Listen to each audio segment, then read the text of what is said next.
government officials insist the mission isolated in the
This is for all you new people, so listen up. Some of you may have heard that we had a nuclear-powered submarine go missing at 3200 ISO. Now it's vital we get those warheads back, people. The Russians are out there. Luckily, we have a multi-billion-dollar installation at the bottom of the ocean, which is why we need you. I don't know what kind of bullcrap the government's trying to pull, but safety's a top priority to me and my men. I would never send them on a mission like that. You're crazy. Did I mention that we're willing to pay triple your salary? So we'll see you on Wednesday then. You know, we're gonna be diving pretty deep. Are you sure you guys are qualified for that? We're Marines, pal. We've trained for months. We can handle it. Okay, well, you know, if you get deep pressure syndrome, you go crazy and you turn on your entire team. Hey! I said we can handle it! Hey guys! I found it! I found the sub! What happened under there, Michael? He's in a coma. It was the pressure. It just got to him. He definitely saw something. Question is, what did he see? We can't trust the crew. They're working with the aliens. And the Russians. Alright. This op is compromised. We have to blow it. We have to blow it. We have to blow the whole thing! Now!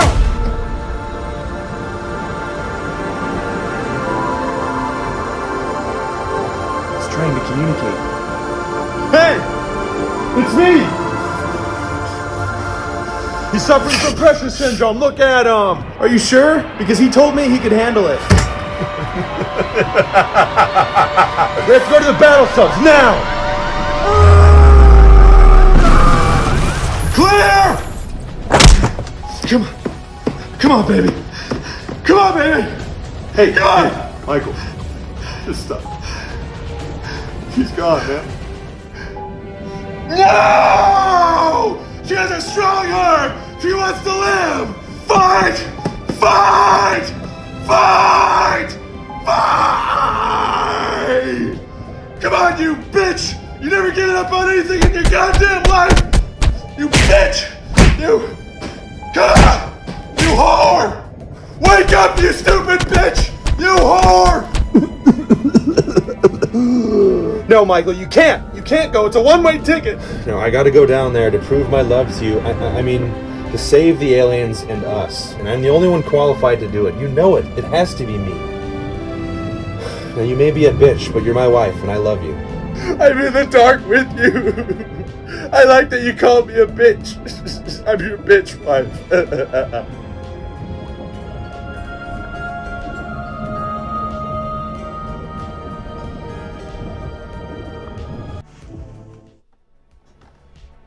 Welcome, everybody, to MBW Live, the Movie Explorer. I'm your host, Michael, and on this show we talk about movies. And today we're talking about The Abyss, released in 1989, written and directed by James Cameron.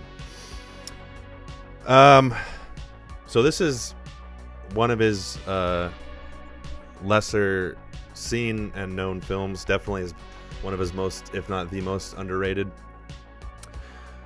So having said that, you know, it's not as iconic as The Terminator. So you kind of have to either love the movie, I don't know, be a cinephile, or have recently seen it to really get what you just watched. But I also cut the title off on accident when I had transitioned to it. which had just said The Abyss in 3 minutes. So that was like a parody summary of the entire movie. Yeah, so if you just really have to have seen it recently or just like the movie to know even what, was being referenced there. But yes, right off the bat, let's get into a summary just in case you haven't seen it or you forgot or you know the deal. Formerly married petroleum engineers who still have some issues to work out. Wait, this is a terrible... God, sorry, this is not my favorite. Restart, not my favorite summary, but formerly married petroleum engineers who still have some issues to work out. They are drafted to assist a gung-ho Navy SEAL with a top-secret recovery operation. This is a terrible description. A nuclear sub has been ambushed and sunk under mysterious circumstances in some of the deepest waters on Earth. It's not a... Let me pull up another one here. That was... I don't know why that's the one that's pulled up right now. A gung-ho Navy SEAL. That's funny. Okay, this one's a little bit better. An American nuclear submarine encounters an alien species which coincidentally causes massive electrical and hydraulic malfunctions, causing the sub to crash into an underwater cliff and sink. The Navy asks the workers of a nearby underwater oil rig, who are joined by a number of Navy SEALs, to locate and investigate the cause of the crash. As the crew members embark on their mission, they encounter a number of difficulties and discover that they may not be alone. There is something else down there, so it's a little bit better. So this stars. Hold on, I forget her name, but Ed Harris. I'm sorry, this is how terrible my short-term memory is. Ed Harris, who plays Bud Brigman, and Mary Elizabeth Mastrantonio, who plays Lindsey Brigham, his wife. And Michael Biehn as Lieutenant Coffey, and a bunch of other people nobody would recognize, even cinephiles. Except for Chris Elliott, which is, from what he was in after this movie, is very interesting that he's in this movie. Obviously he's a comedian and he's done stand-up, but he's in Something About Mary and Scary Movie 2. It's my strong hand. You can't watch that movie with him playing that character and then take him seriously after that. But he plays a tiny role. He's like one of the last people on the list. So anyway, it's still funny. But right off the bat, it's his most underrated. I would say his most underrated film. And part of that is deserved because I would say it's flawed, mainly in the ending. But the performances are great. Ed Harris is awesome in the film. You can really tell. He's just a great actor in general, but you can really tell he put in a lot of work, like the rest of the cast in this movie. And I'm just going to call her Mary because I don't want to say her full name over and over again. Mary Elizabeth is also great. Michael Biehn's awesome. Actually, he was supposedly being pushed. I don't know why they wouldn't push Ed Harris because he was even better in my opinion and a lead character. But Michael Biehn was being pushed by the studio for an Oscar nomination for this, and it would be obvious to me that wasn't going to happen back then. But it's not out of left field. He has a great performance in this movie. And there's a particular scene which is heavy in the parody I did of him trying to revive his wife.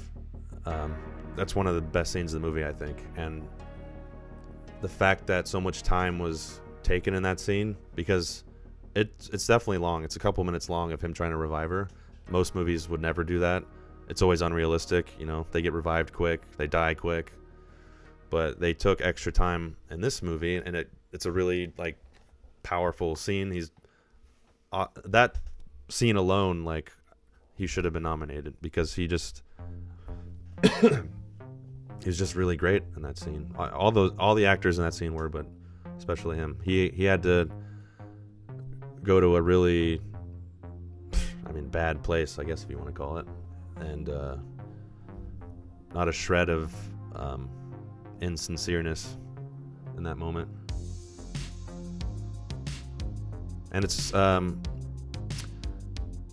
think people kind of point to that and like, oh, you start slapping her, but that's not out of the realm of, you know, you're giving up and anger and all kinds of emotions, and it's not like that's what did it. It's just, I don't know. I thought everything about that scene was great, and realistic just in terms of the time that was spent on it. But you don't hear a lot about The Abyss from, I'd say, with the exception of from James Cameron himself, who even out of all his films, it's his least talked about, but he'll talk about it. But essentially none of the actors except Michael Biehn, and I have a couple clips ready to go where he talks about it, but Ed Harris has almost never talked about it, only rarely, and when he does, he'll just, you know, it's really quick, and he basically points out he doesn't want to talk about it, and I have an interview of that. Or like a moment of him being like that, and that's because, and that's part of where James Cameron gets his reputation as being difficult or a lot, or, you know, whatever, because of that movie, because apparently it was basically hell, which that's just filmmaking. I mean, obviously compared to other films it's probably worse, but even on a small scale, the little films I've made, it's not always fun. Like, it's literally is miserable sometimes. I can't say I was, you know, put through underwater filming multiple times and acting underwater and dealing with the crazy stuff they had to deal with. And Ed Harris had the scene where he's breathing that liquid, like, it's not CGI. He really had liquid in there, and for however long had to hold his breath, because obviously he wasn't actually breathing it like in the movie. Just all that stuff, like, it sounds great, like, oh, that sounds so awesome, like, it's gonna be awesome in the movie, and it means so much, and then you're like, oh shit, I actually have to act that and do it and try to make it believable, and it's always how it goes. And you really feel that when you're the one who's responsible for that, because even you won't realize it, like, you're the one coming up with it, and then if you're acting it as well, you're like, oh shit, now I know how it's like, what actors have to deal with when they read it on paper and then actually do it, and they realize, like, this is miserable. And obviously I'm talking about a so much smaller scale, but it's just for me it's easy to see, because I understand that and when I'm talking about like miserable, it's you're not in a freaking work camp or something, but like it's hard to really describe it properly, but it's not fun, and it's not even like I hate this job kind of thing. It's just like, I don't like that I'm here right now. I don't like that I have to do this multiple times. I'm getting frustrated that it's I'm not feeling it, or it's not working, you know, all kinds of things. And there's pressure, other people, you don't want to let them down. It's that's why it's so interesting where it's filmmaking. It's so, if that's what you like to do, it's so awesome, but it really is miserable sometimes.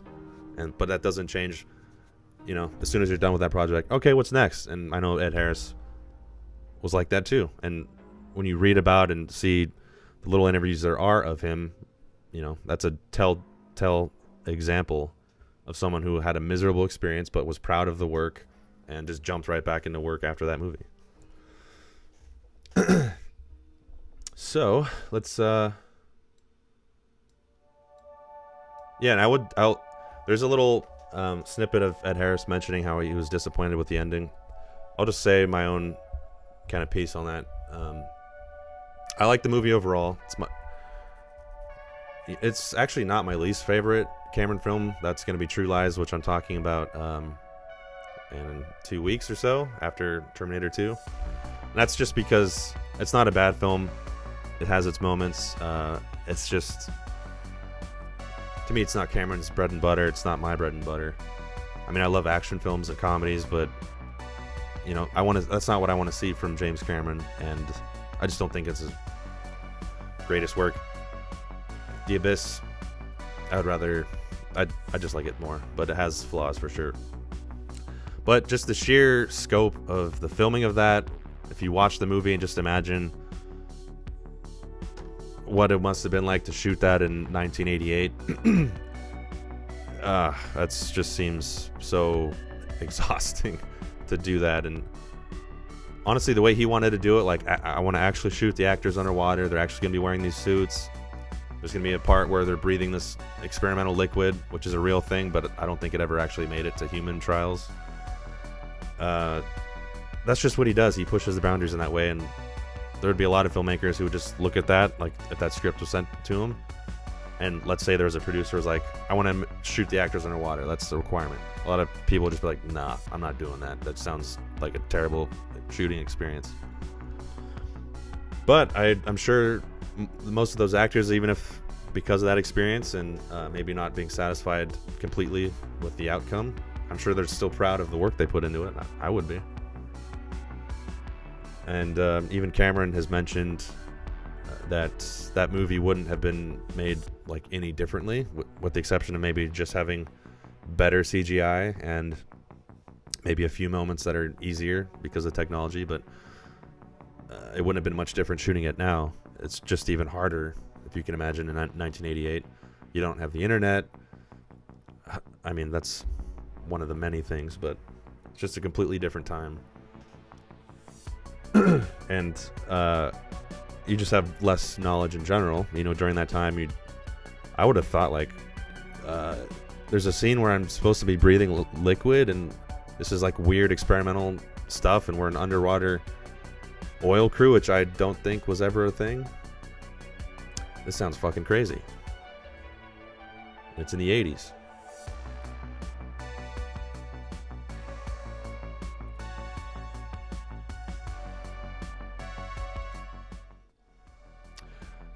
But I found... This is just a summary of how Ed Harris felt while shooting that movie.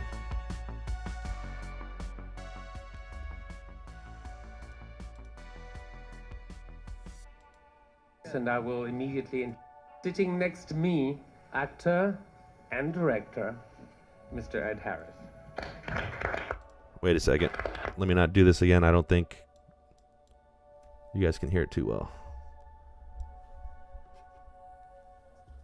But you haven't missed anything yet, so let's go with it. Shit. Ed? You wanted to add anything? Not particularly. Oh yeah, you did do one. That's right. Like that. That. No, because what is that? What is that? No. What is that? What is it? What is violence? What is it? You know, that's what the movie's about. Ladies and gentlemen, on this note, thank you very much for being here. Yeah, that's actually not from The Abyss. That's from The History of Violence, which is also a fantastic movie from Cronenberg. I just think it's funny because I feel like he was having PTSD from The Abyss, just thinking about it like years later. What is that? What is that? Thanks, James Cameron. You ruined my life.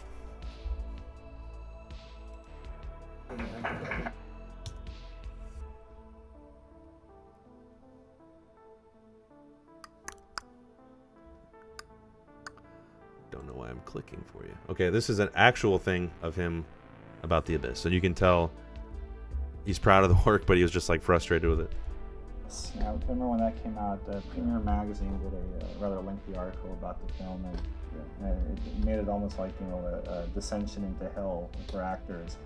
Do you agree with that assessment, and what are your feelings about that film now? I think the film's really good for the first 2 hours. I think the last 10 minutes or so is really embarrassing, and that's too bad because everyone worked so hard on it for so long. And that Premiere article was really misleading because I was at a conference or one of these things with a bunch of writers talking about another film, Jackknife, and this gentleman from Premiere asked me about The Abyss, and I said, I have nothing to say about The Abyss right now, I'm here to talk about Jackknife. And he persisted and persisted and persisted, and I finally said, look, I got nothing to say about The Abyss, and I never will. It was kind of like, to you. And so, of course, he writes the article and puts this right up in the middle of the page, which makes it seem like there's this huge crisis of support for the film. I worked on that film much too hard to not support it. It was difficult at times, it was dangerous at times, but it was also, an extremely challenging thing that I felt very good about. So, things get blown out of proportion sometimes.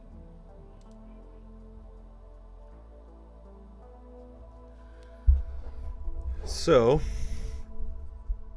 as you can tell, let me not do that. Let's get the next one ready.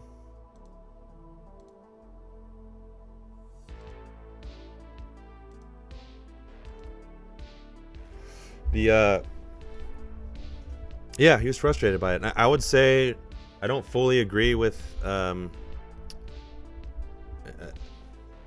I apologize with some of the stuff. Sometimes I forget that I'm the presentation of like the screen for whatever. I didn't full screen it. Quick sidebar. I don't agree fully with his summary or like his feeling of being, the last 10 minutes being embarrassing. But I would say that it's the weakest part of the movie for sure, mainly because it doesn't quite fit. It almost like turns from this Cold War thriller with this mysterious like alien creature, which at that point it actually didn't even need to fully go there, like, oh, these are underwater aliens. It could have just said left it at because like those bioluminescent like creatures that live deep in the ocean, that's a real thing, obviously. But the oceans are so big, we haven't explored everything. We don't fully know what's under there. There could be stuff like that. And the movie could have just had those moments that it has up until the end, where it's like these weird encounters. And it could have just been like this weird thing that they're...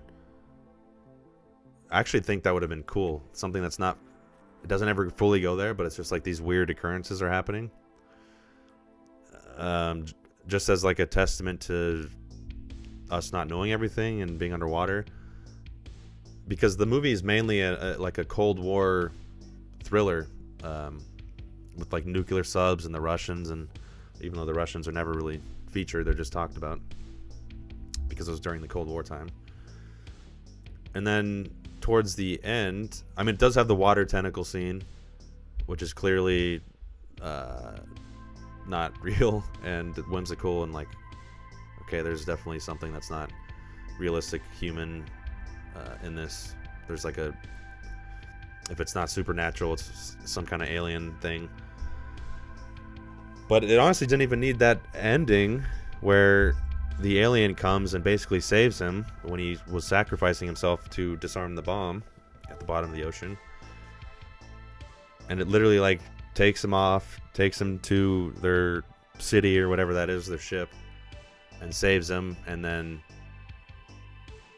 because they saw him sacrifice himself and like text his wife, I knew it was a one-way ticket, I love you, blah blah blah, and they saw that and they show him. Because of that, they decide to save him and bring him up to the surface, thereby revealing themselves to everyone and their existence. It's a little shoehorned in there at the end, even though it is referenced throughout the movie. It's not, it just didn't sit that, it didn't work. It wasn't, it didn't feel, if it feels like that, like, oh, they just threw this in there, and it's kind of like that trope where all this stuff happens and then something magical happens and saves the day and it's a happy ending, when that wasn't something that was clearly throughout it. That's what happened in that movie. I don't hate it because I like sci-fi and aliens, and essentially wasn't, I mean, it's sci-fi in a way because underwater rigs and stuff aren't really a thing. And maybe there is some type of thing that we don't really know about. I don't know. I know that we could do it in some capacity, but it's not like a popular, yeah, there's stations all over the ocean kind of thing. So it's a little, or I guess for the 80s, even more so. There's definitely technology in there that was probably cutting edge at the time. But there's no aliens or whatever. I'm someone who likes that stuff, but I also agree that it wasn't perfect, and it could have been left out of the movie, and it might have even been better and better received and all that. And Ed Harris seems like the kind of guy who's like not a huge sci-fi guy. So to be in this like serious thriller where they're working so hard, shooting underwater and putting all this work in, and then the aliens come and save the day in the last 5 minutes. Yay, happy ending. He's probably like, the fuck? I worked this hard for that?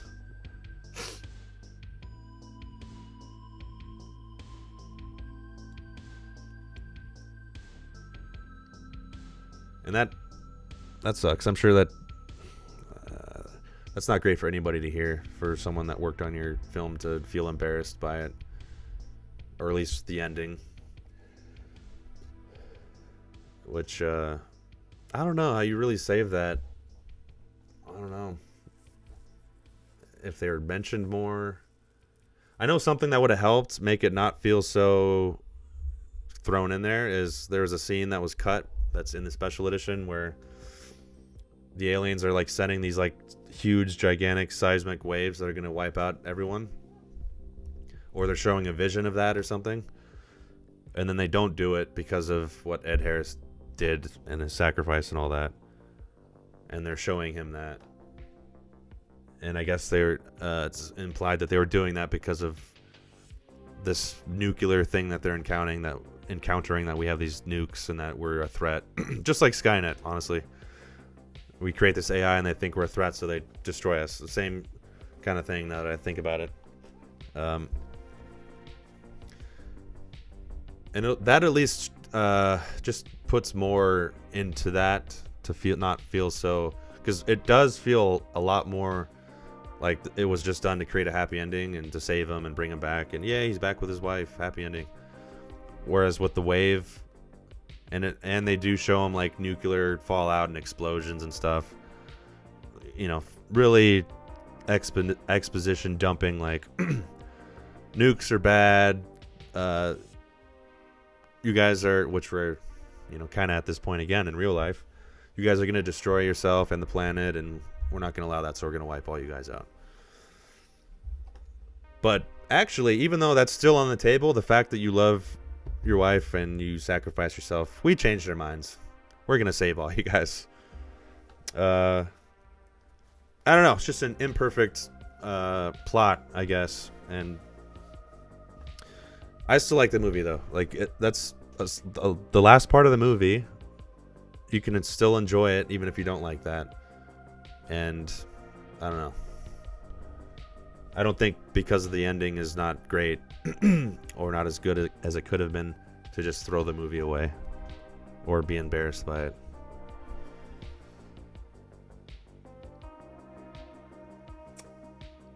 And here's Cameron talking about it in a more modern time, a couple years ago.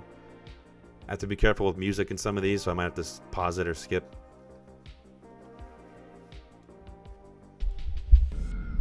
The Abyss is an interesting mixture, sometimes an uneasy mixture, but usually a fairly well-functioning mixture of emotion, character, dread, anxiety of being trapped, claustrophobic, people having to work together to survive, tension within the group. When it finally breaks out into a few sporadic action sequences toward the end of the film, they're pretty big sequences in and of themselves, but it's not like you'd call the film end-to-end an action film. It has a sense of wonder to it as these divers are operating in this environment that people hadn't seen before. Nobody had even seen anybody talk underwater before. It had never been done. We were the first ones to do sync dialogue in diving helmets with real actors. Hey, you okay? Everybody's dead.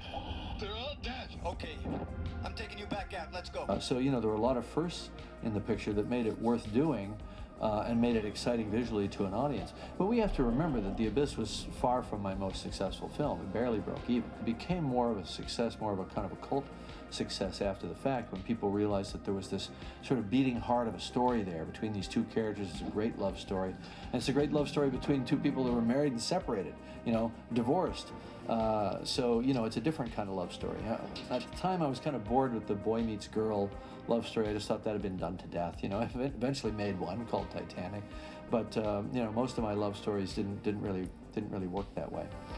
Jesus, I'm sorry. I can't tell you these things to your face. You have to wait till you're alone in the dark. Well, I think I came out of the abyss with a sense of my own limitations and a sense of the limitations that you could reasonably expect other people to push them.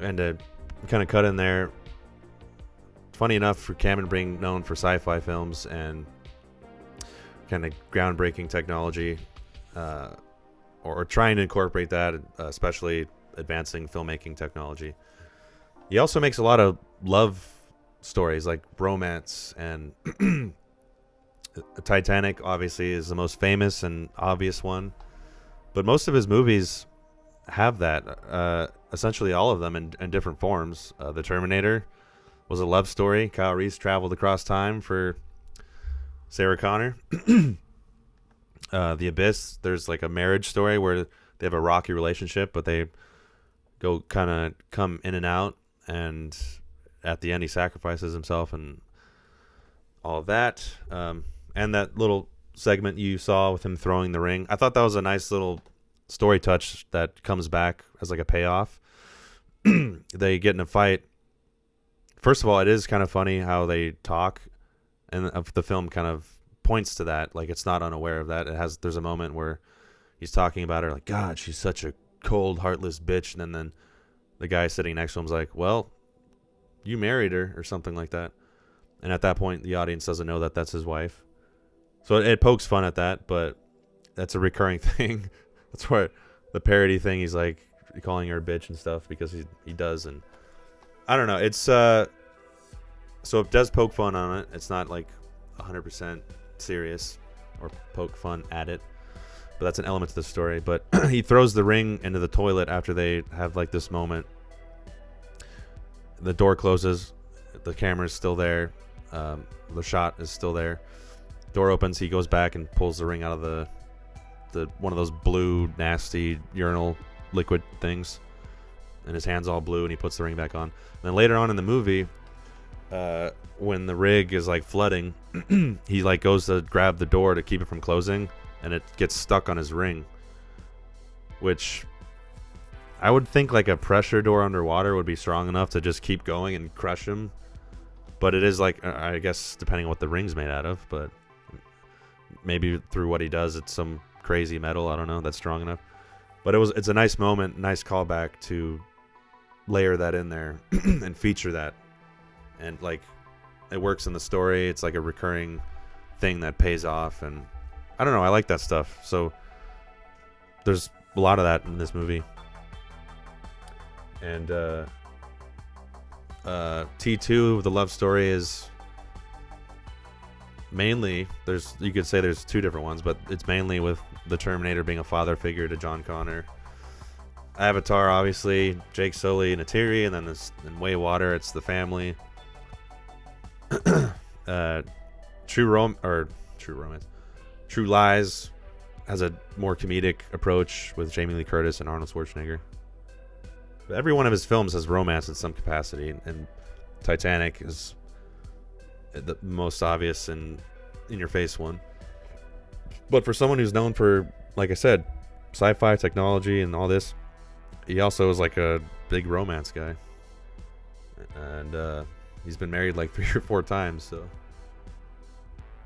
he can write about it but not actually keep it together in real life. To in the making of the film, and I think I may have lost a little perspective on that movie and pushed beyond what it should be, but that's the nature of filmmaking. When you're out in the woods trying to make a chainsaw murderer movie, you're out in the woods. You have to do a shot of some kind. You have to do something. So in that case, we were in a filming tank, and we had to make our schedule. We had to do the things we set out to do. Now maybe the conception of going into a giant filming tank and doing all this stuff and putting actors in helmets was a dumb idea. It seemed cool at the time. I think when we had to actually live it out and make it work, make it happen, it was a lot more difficult than we thought it was going to be. Because my biggest problem is that I can sort of make the cognitive leap to what the end picture will look like, and it it always is a glorious picture. It's the steps to get there, that sometimes are pretty grueling. But that's where experience comes in. I've been at this for a while now, so I have a better idea of what it takes to get to the end result.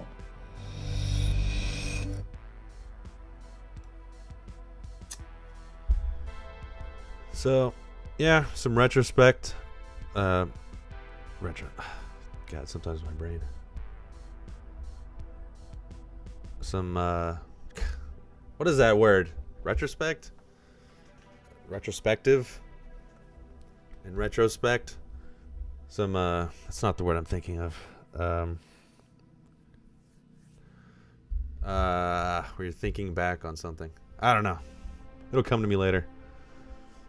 From Cameron, recognizing that maybe he fell short in certain areas or tried too much. Cared more about certain things. Which was one of the criticisms and some of the reviews, like I think from Siskel and Ebert or whatever, they said that they felt that in this film he just cared more about the technical aspects and less about the story. Which, that's another thing to what I was talking about earlier. To make this movie, especially the way he did it, you really gotta love this stuff, be into it. He clearly is, deep sea diving, going into these little subs and exploring. He's Titanic, that was in there. Obviously, he did 2 documentaries, Ghost of the Abyss and Aliens of the Deep, which I will talk about. I won't include it in the main filmography that I'm going through, but I'll save it for a little bit later. But I will talk about those. This is going to be a little different just because they're hard to track down, first of all. But yeah, he clearly has an affinity for it. The Way of Water, obviously, filming underwater again. He apparently has loved the ocean for a very long time, and it's not just about movies. He does this stuff when he's not making anything. He would have done those 2 documentaries if cameras weren't rolling. That's one of his passions, clearly. The oceans and exploring them, and that's another thing with this time period. He had to know all this because he wrote the script. How do you write the script on this stuff if you don't know anything about it? And there's no Google. You can't just look it up and, what do people do? You have to go to the library, look up books, read it, just have this knowledge, and just do that over years. I don't think he could have done this all, and he was clearly into this before this movie.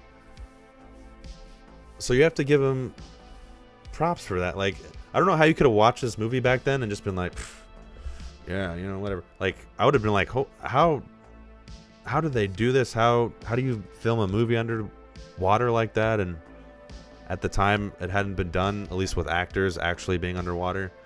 There's a couple other movies, Leviathan, Deep Star 6, and 1 or 2 other ones that were filmed in the 80s underwater. But they were clearly filmed at a different level. They weren't even underwater. It was that, which I know there's a couple shots in this movie where that effect was done, where they just, it's a stage, they put fog in there and they shoot it a certain way to make it look like you're underwater, add sounds, little things in the atmosphere that look like bubbles. And I recognize there's a couple shots that were filmed like that in this movie, but most of it, and most of it was filmed actually underwater. But it's actually done to a confusing point because I was aware of that, and when I rewatched it recently, I was trying to pick out, this one was actually underwater, this one wasn't. And I started being well, this one's not under. Wait, what? Okay, never mind. I see real bubbles that there wasn't really CGI, except for the water tentacle that could have done that. So, and even in the same, what you would have thought, maybe it cuts away and it cuts back, and then I don't know. They mixed it really well, The Way of Water, where it was blended together so well that you second guess what's real and what's not.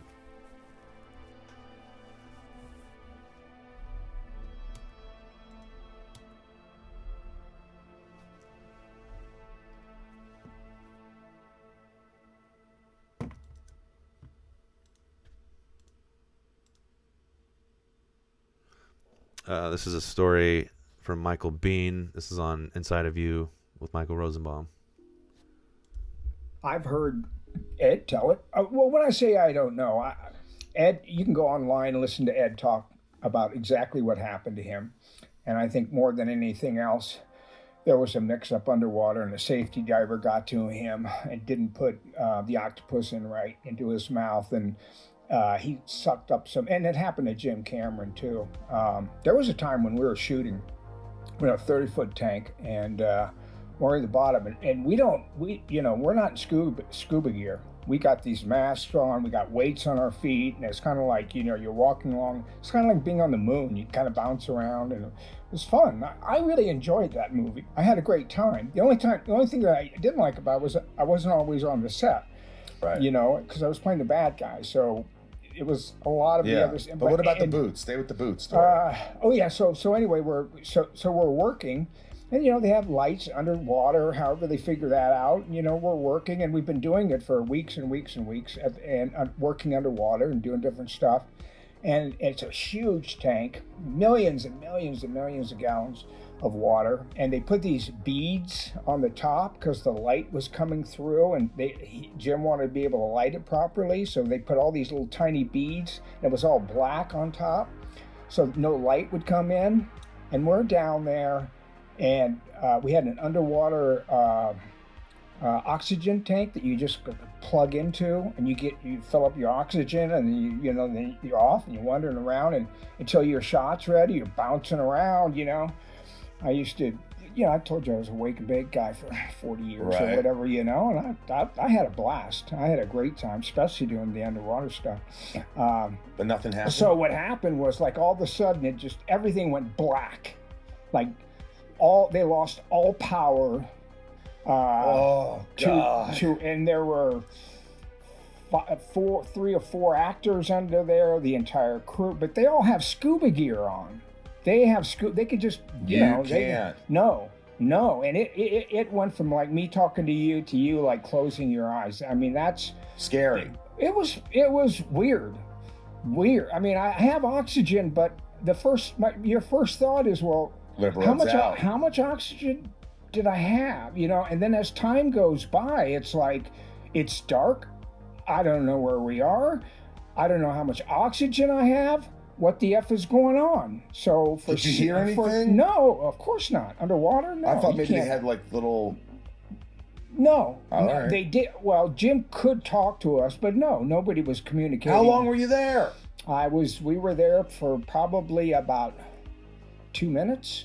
Which seemed like eternity. It seemed like a long time. And then I thought to myself, Michael, you have a practical light on you. And a practical light is one that your character would use in a movie. They call it a practical light, right? So I'm like, oh my God, I've got my flashlight deal.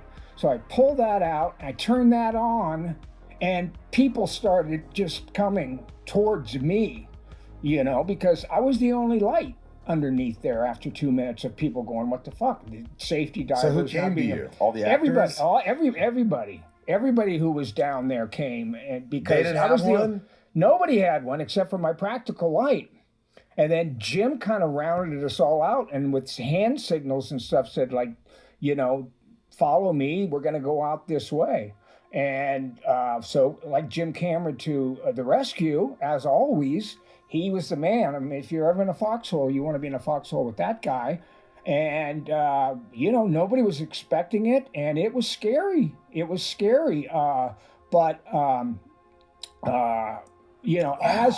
Jim was leading the group, and we all held each other. We were all like lined up, holding each other. And Jim was, he knew, geographically where he was and how to get out. And by the time, 30 or 40 seconds of doing that, all of a sudden, all the lights came back on again. So that was the 6th. So, another first-hand account of the difficulty of filming that, and safety-wise too, not just like, oh, this is hard. Apparently, James Cameron almost drowned, and Ed Harris almost drowned. I think more than once. And there was a time, Cameron mentions it in one of the things, I don't know if it'll be in one of these clips, where he had run out of air, and one of the safety divers came up to him and gave him the wrong one or something, or maybe I think he just mentioned that part of that too.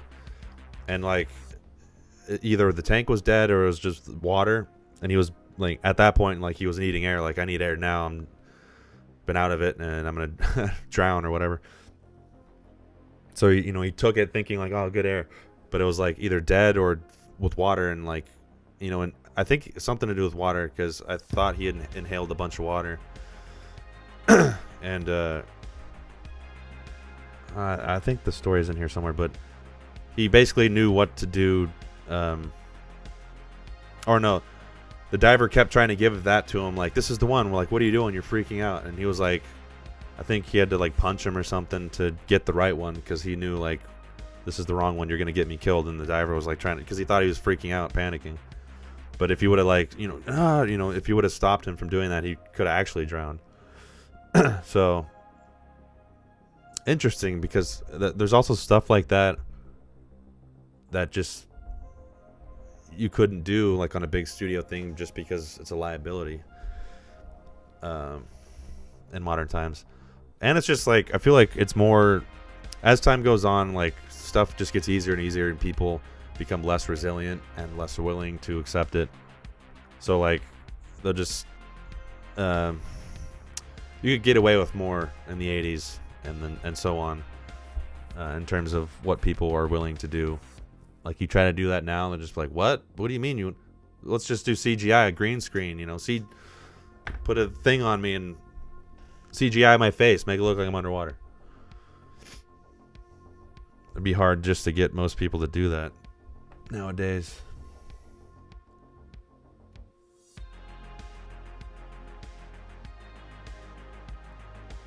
That's kind of funny. Any actor on there, I guess the ones that were diving, they're ever on a film set and people were complaining like, oh god, this craft service on this, oh, man, it's terrible. Oh yeah, I was on the Abyss. I almost drowned 3 times. You ever filmed underwater for 10 hours straight? Go sit down. Eat your goddamn granola bar.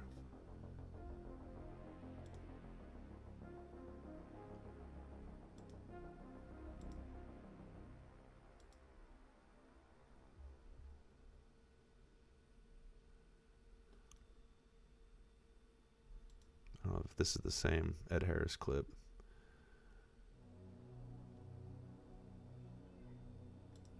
Jackknife, and this gentleman from Premiere asked me about the Abyss, and I said I have nothing to say about the Abyss right now. I'm here to talk about Jackknife.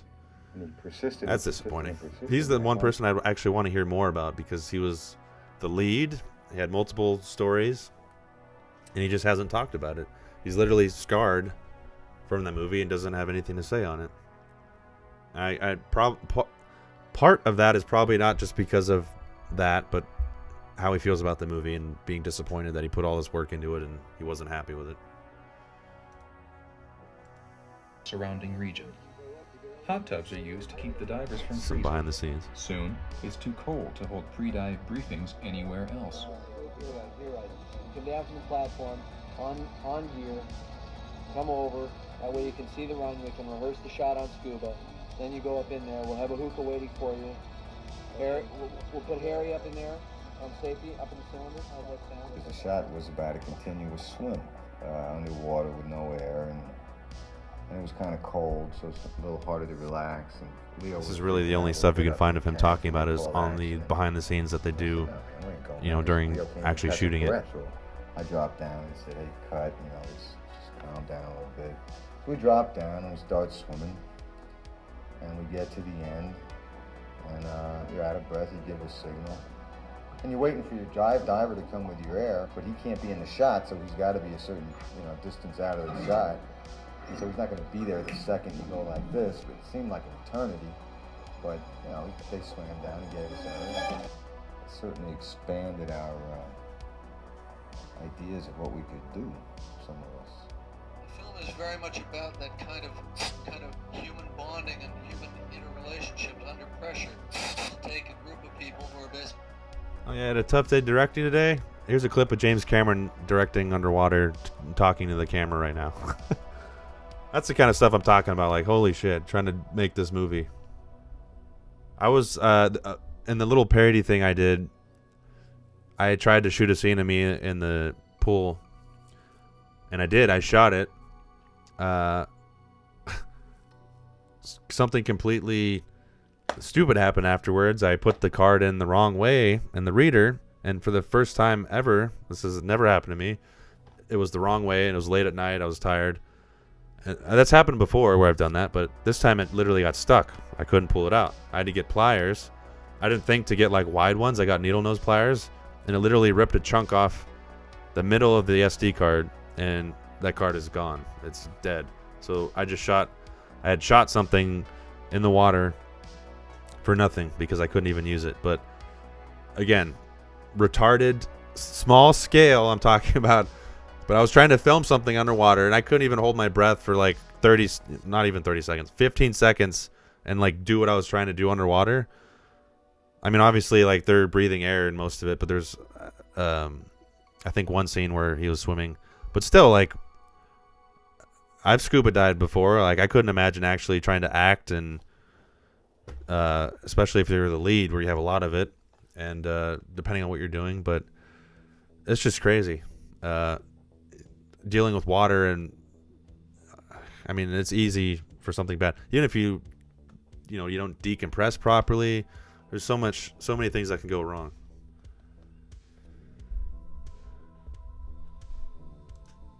Just trying to earn a living and put them in an environment where all the elements conspire against them. Man against man, man against nature, man against himself.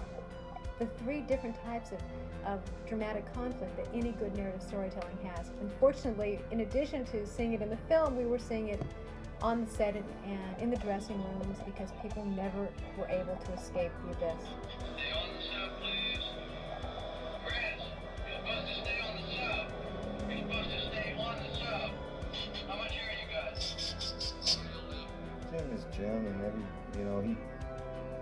the people that work with him, continuously, I think, understand him. Yeah. My light just went dead. George, it's a rehearsal. Shut up. It's almost like being Catholic school, kind of. Jim, you want me to turn to my right? Adam, give me a break, okay? There's pressures that I can't even imagine, too, that I'm sure he had to put up with on a daily basis.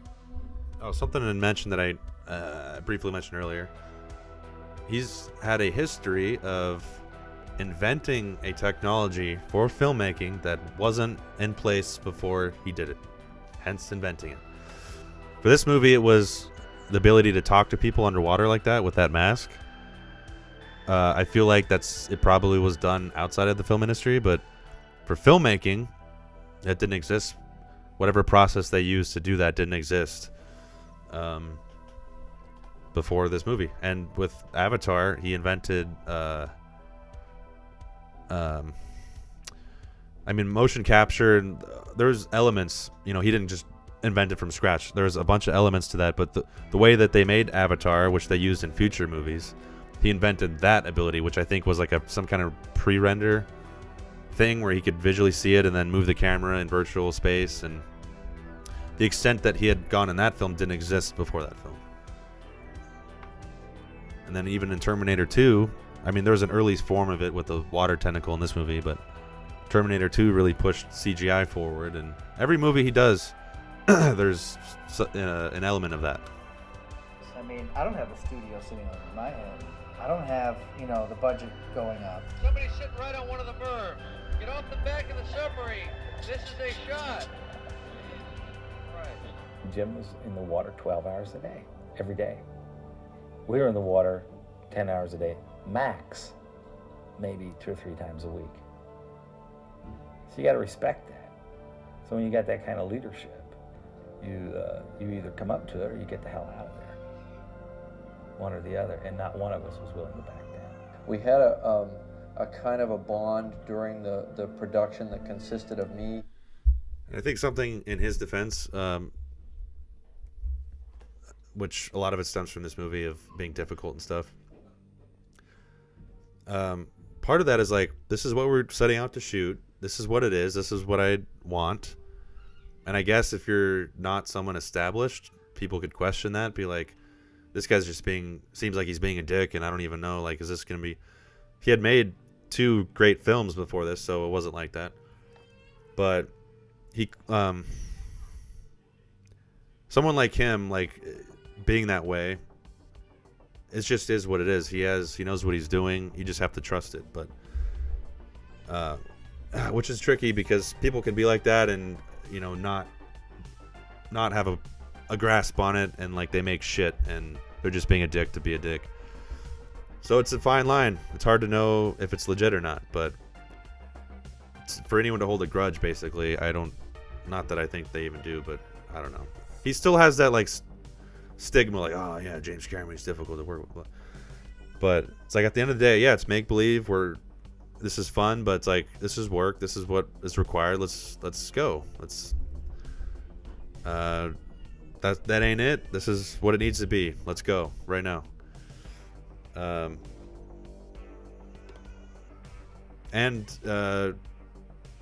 You know, with the exception of the ending of this movie, it paid off. Like, I don't think anybody could have made this movie other than him in that time. It's a little easier now, but during that time, I don't think anybody else could have made this movie the way it was made. Obviously, like I said, Leviathan and some other ones wasn't made the same way. Because it takes that. It takes resolve and leadership and knowing what the hell you're doing. And people could be... the result of that sometimes is people feel like they're getting treated badly, or just a combination of factors. They're exhausted and whatever, and you're saying, do it again. That wasn't, you know, whatever it is. But I don't know. I lost what I was saying. Them, and there were times when I'm sure they hated my guts, but they hated the fact that I'd created this situation and seduced them into being there. And I was the architect of this misery. There you go. And that's a perfectly valid feeling that I felt for putting myself in that position. I'm like, why did I hate that I made myself do this. And it's, yeah, I know that feeling. Again, I feel like it's not a so much smaller scale, but him saying that, I can relate to it.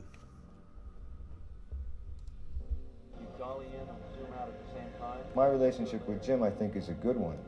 But I don't think he trusts that I don't still feel that way, partly, to him, you know. And I think it'll just be time, because I think maybe part of me still does. The one thing that he had that nobody else had to put up with was the deep suit, which was the fluid breathing. So there was a whole set of demands on him that nobody else had to deal with. The fluid breathing suit. Are you actually breathing under the liquid? No, you just pretend. Moment of truth. They would say, okay, Ed, today we're gonna take this thing and put it on your head. You can't breathe. We're gonna fill it up with pink water, and you're gonna pretend to be amazed at watching Bud Brigman, your commander, breathe in the fluid breathing.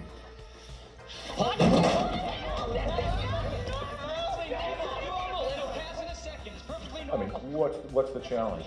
There's Ed, our friend, walking into the edge of Moonpool and jumping in. It was extraordinary. I mean, there was the line between movie and reality that didn't exist. I tried that. I also asked myself, what was I thinking about? I'm trying all this stuff, you know, because it's a challenge, man. First of all, in order for him to be able to see inside a fluid-filled helmet, he had to wear contact lenses that were specially made for him in Italy, and they allowed his eyes to focus underwater.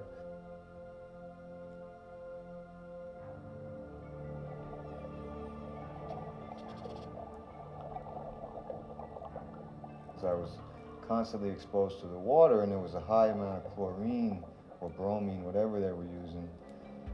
And it wouldn't take more than 5 minutes down there before my eyes would start stinging, and I would try to stay down there as long as possible, because the more we could shoot, you know, the more we could get done, the less time I'd have to be down there. We had the helmet rigged so that the faceplate would flip up, even though it's not supposed to do that on the real helmet. I also could imagine as, and I'm sure James Cameron himself felt this, I'm sure the crew felt this, but as the actor, where it's like, if this is required of me, like, and for the story, I just got to do it no matter what. Or we got to find a way to make it work. If you're filming a movie underwater like this, at the end of the day, you got to film it underwater. Like, that's what the movie is. There's no way around that. But I could imagine there's times where he was just sick of it. Like, God, please, no more. Like, let's just cut these scenes. Like, I do not want to go under there again. I'm so done. Again, something I can relate to on a much smaller scale.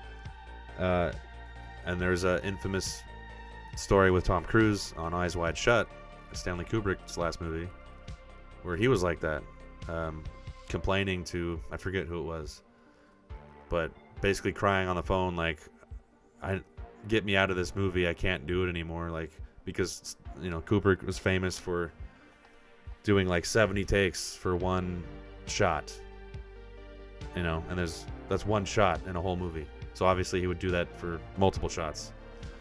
Exhausting. And that was his process. Arguable if that was necessary. To a certain extent, multiple takes are, but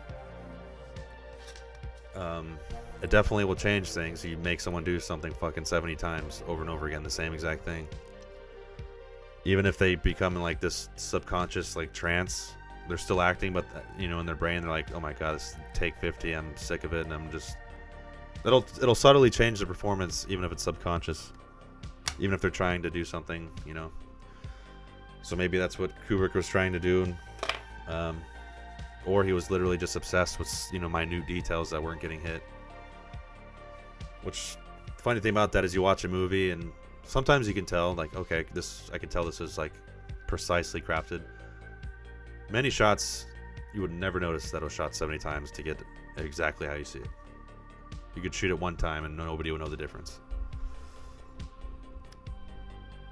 But that's part of the filmmaking process. And I've felt that at times where I'm like, you start second guessing yourself, like, why did I even do this? I just want to stop, but you keep going. So that he could get access to a regulator very quickly. And, you know, we did a lot of safety drilling and a lot of rehearsals in shallow water. And Ed was really comfortable. At no point was he really afraid. You know, having said that, I'm also realizing there's also times where or both, where in despite of that and me not realizing where, I know personally I've felt like it doesn't matter. We're going to keep doing it as many times as it needs to be done until we get it. I don't care what's happening. So it's kind of a weird thing where your brain kind of clicks over and it can literally almost simultaneously do that, where part of you is like wanting to stop right now and you need to talk down a ledge, and the other part's like, no, we're going, I don't care what's happening, we're doing it again and again and again. It's you feel kind of crazy sometimes when you're making stuff, especially when you're the only one doing it, like these movie parody things. You're making something completely alone, playing multiple characters. Obviously it's over the top, ridiculous, not serious, but I don't know, you can feel crazy sometimes. Safety, other than the fact that we really had to be very rigorous in the way we did everything. And second guess, which a lot of filmmakers, actors, etc. have, even on stuff where you're like, really? You thought that was crap? Like this won Oscars, what are you talking about? That's a normal feeling. Sometimes it's warranted, sometimes it's not. But yeah, I know no matter what I make, I'll constantly be thinking this is terrible, and other times it's good. And then, you know, the finished product, this is awesome, I'm proud of it. Other times, this is terrible, or like, you might think it's good and be like, is it though? Am I just blinded by something? Is this even good? I don't know. And then it doesn't help when people comment. People will be like, yeah, that was awesome, blah blah, and other people are like, this is crap. So you feel crazy. You're like, who do I listen to? Is it even good? I don't know. What's the consensus on this? And that's why I've learned in general with some things, it's just like, you gotta do it in the moment, whatever you're feeling, and just let it go. it is what it is. Because you can go crazy second guessing yourself and overthinking it.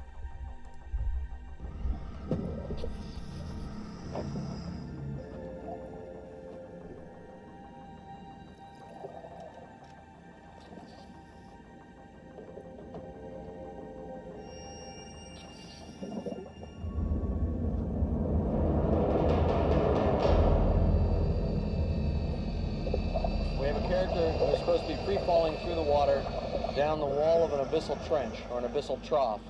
And he's going about 3 or 4 knots, just falling straight down.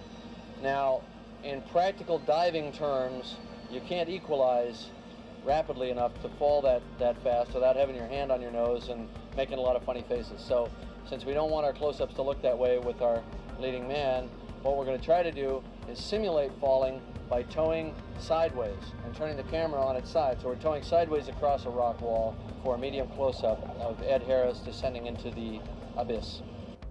Holding your breath, you can't see, you can't move, you're 45 feet underwater, you don't have any air supply of your own, they're going to drag you 200 feet across the bottom of this tank while you're acting. The elaborate tow rig is first successfully tested with one of Ed's stunt doubles, Charlie Arneson. Ed probably weighs close to you, right? Yeah, right. So it should track just the same. We got the setup working. We were doing that, and in between the rehearsal and the first take or second take, from what I remember, they strung a cable down, and Terry, my safety diver, got hung up on that cable.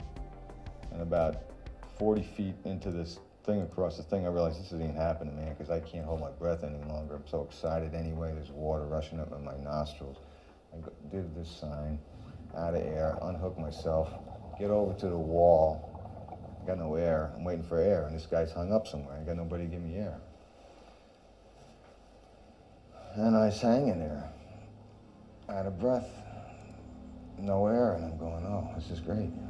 And then one of the guys swims over, another guy, and he gives me his regulator. I'm just about to burst, to take in a lungful of water, and he gives me his regulator. He gives it to me upside down.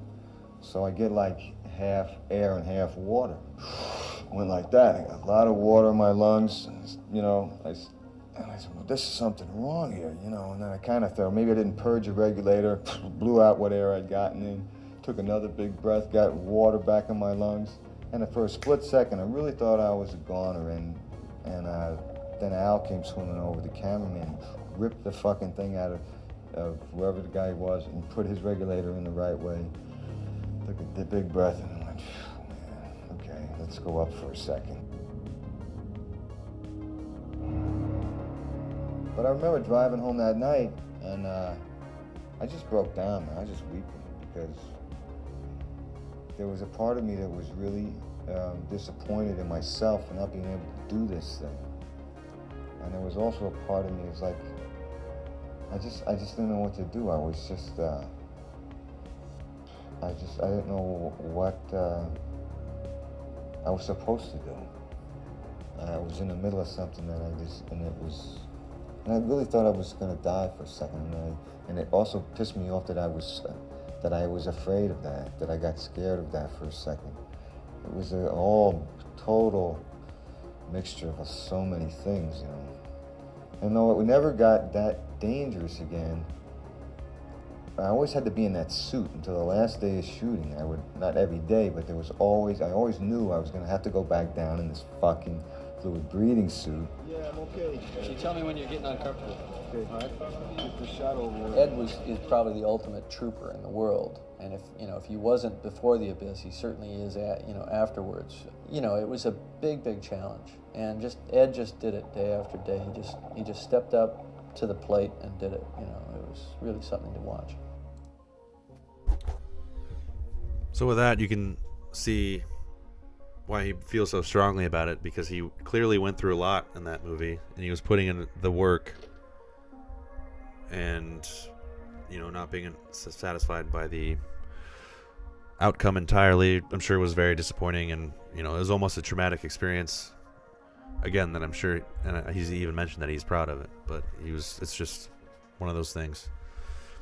But yeah, I mean, to literally have multiple experiences where you could have died on a movie. It's pretty crazy, especially underwater. It's one of those things. Would you rather drown, burn, get electrocuted? Like, none of them are good. They're all horrifying in their own way. And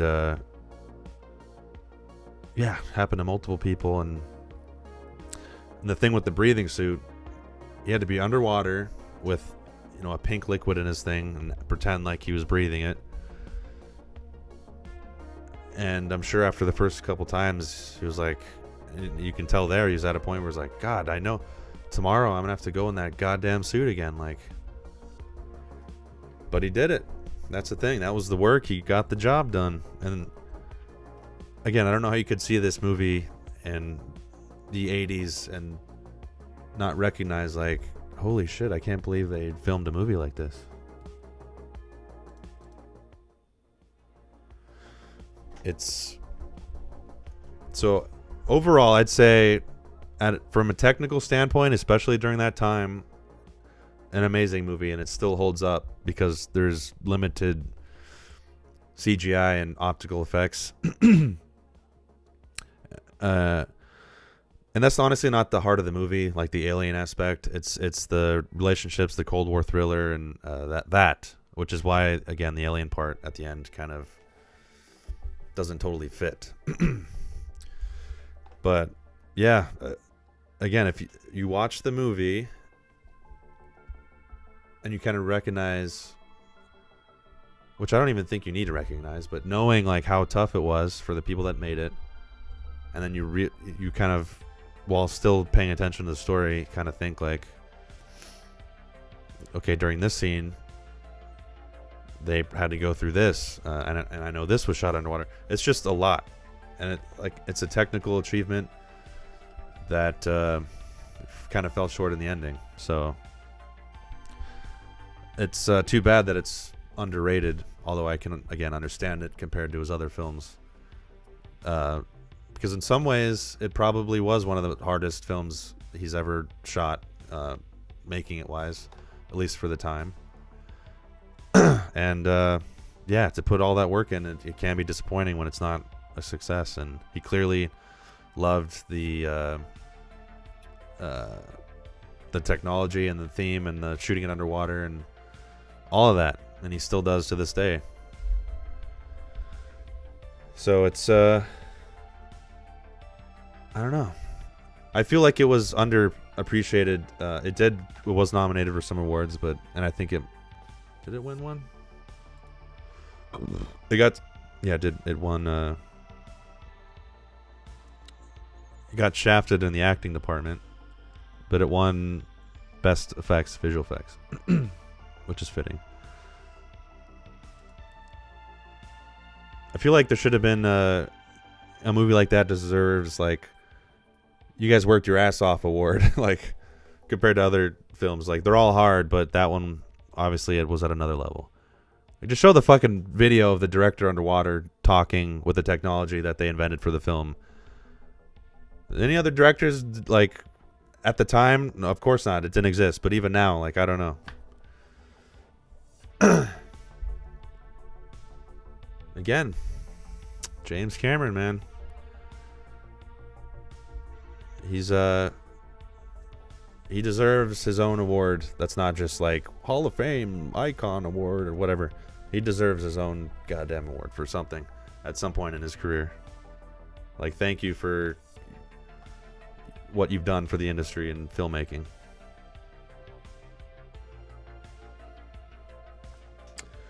Well, a little bit over an hour now.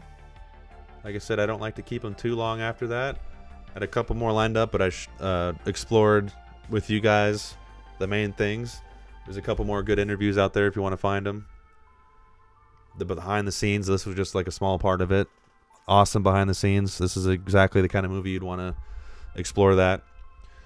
And yeah, The Abyss. Just like all his films, I love it. Maybe not as much as some other ones. If you haven't watched it in a while, go give it a watch. Or if you haven't at all, definitely watch it. It's well worth your time. And I certainly had fun doing that little parody at the beginning, which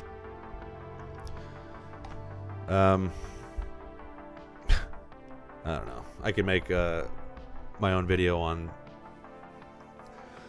that. I don't want to talk too much about that. It's just leave it as what it is. That's part of what we're doing here, and I'm going to try to do that, a variation of that for every film.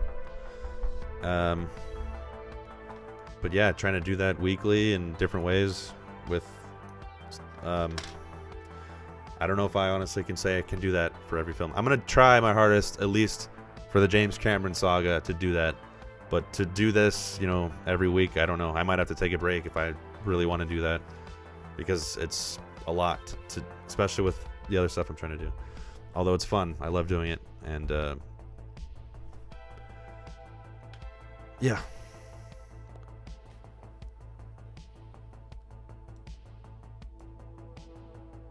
Hopefully this gets out there to, I don't know, get the Abyss some more love.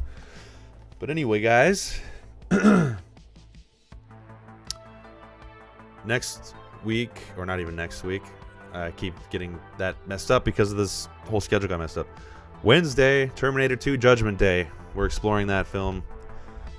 And then the following Wednesday, True Lies, followed by the rest of his filmography. Honestly, True Lies, I don't know what I'm going to do for that one. That's going to be interesting. Terminator 2, I kind of have an idea. That's going to be a fun one. Alright, guys. Spread the love on the Abyss. It needs some more love. People say it sucks. Slap them in the face. It doesn't. They work too damn hard for people to say that. You want to say it's your least favorite Cameron film? I'll accept that. That's perfectly acceptable, because it's my second least favorite. Ed Harris, sucks that he's so old now. He's a fantastic actor. He's still acting, but History of Violence, he's in that movie. Ed Harris, love ya. All right. The Abyss, explored, MBW Live, the movie Explored. Thanks for tuning in, and I will see you guys in a few days. Having said all that, in this very long The Abyss exploration video, I think there's only one thing left to say. And Apple Intelligence is interrupting me right now. Thanks, Apple. See you guys in a few days. Man, game over, man. Game over. What are we gonna do now? What are we gonna do?